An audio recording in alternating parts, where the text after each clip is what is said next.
আমার ঈদ বাজেট নিয়ে কথা বলবো। সবাই যদি জানার আগ্রহ থাকে আমার ঈদ বাজেট কি, তাহলে এই ভিডিওটি সম্পূর্ণভাবে দেখেন। আসসালামু আলাইকুম, সবাই কেমন আছেন? আসলে রোজা চলে আসছে, 1 দিন 2 দিন 3 দিন 4 দিন 5 দিন দেখতে দেখতে কিন্তু ঈদও চলে আসবে।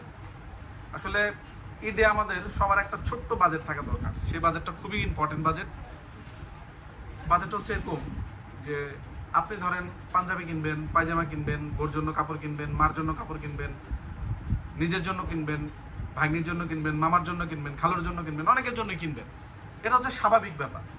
কিন্তু আপনার বাড়ির পাশে কিনতে গিয়ে ওই লোকটার কথা মনে রাখবেন যারা আমারই টাকা পয়সা নাই, যে চিন্তা করে যে উমুকের মতো, উমুকের তো ভালো টাকা পয়সা আছে, উনি তো শহরে ব্যবসা করে, বিদেশে থাকে, আমার যদি একটা লুঙ্গি দিত, একটা জামা দিত, হয়তো লজ্জায় সে বলবে না যে ভাই আমার এটা দেন।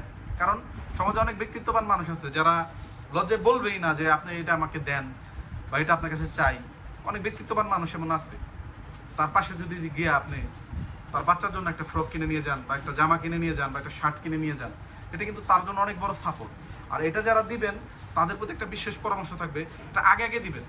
কারণ আপনি যদি ঈদের আগের দিন দেন জিনিসটা, তখন কিন্তু তার এটা তেমন কাজে লাগতেছে না। কেন? সে তো অলরেডি বাচ্চার জন্য একটা কিনে ফেলছে। এবং বেশি না পারলেন অন্তত আপনার প্রতিবেশী একজন মানুষকে, একজন মানুষের দায়িত্ব নিয়ে একজন মানুষের একটা ঈদ উপহার দেন না আপনারা? দেন প্লিজ। কেন দিবেন? এটা একজন করে দিতেই তো আমাদের এই সমাজটা পরিবর্তন হবে। তাছাড়া তো সমাজ পরিবর্তন পসিবল না। আপনি যদি আজকে একজনের দায়িত্ব নেন, আস্তে আস্তে গোটা সমাজের একজন করে দায়িত্ব নিলে অনেকজনের দায়িত্ব নিয়ে হয়ে যাবে। আসলে আমাদের এই রমজানটা, ঈদটা আমরা চাই যে সবাই মিলেমিশে ভাগাভাগি করে করি।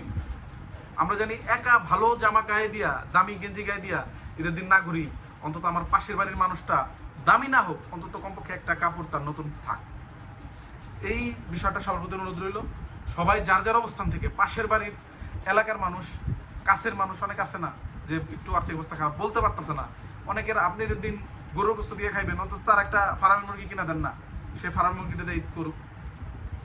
আপনি 1200 টাকা দামের ঘি ভাজা লাচ্চা সেমাই খান, তার অন্তত 1 প্যাকেট 120 টাকা দামের লাচ্চা সেমাই কিনা দেন না। আপনি হয়তো দামি চিনি দিবেন, ওটার মধ্যে কিশমিশ দিবেন, অনেক কিছু দিবেন, তাকে নর্মালি একটু ঈদ করার সুযোগ দেন না। কারণ আল্লাহ তো সবার সামর্থ্য সমান দেয় নাই, সবার সুযোগও নাই। আল্লাহ যেহেতু আমাদেরকে যাদেরকে সামর্থ্য দিচ্ছে টুকটাক, আমরা একটু মানুষের পাশে দাঁড়াই। সবাই সুস্থ থাকবেন, ভালো থাকবেন। আর আমার এই ভিডিওটি লাইক, কমেন্ট, শেয়ার করবেন। Tata, bye bye.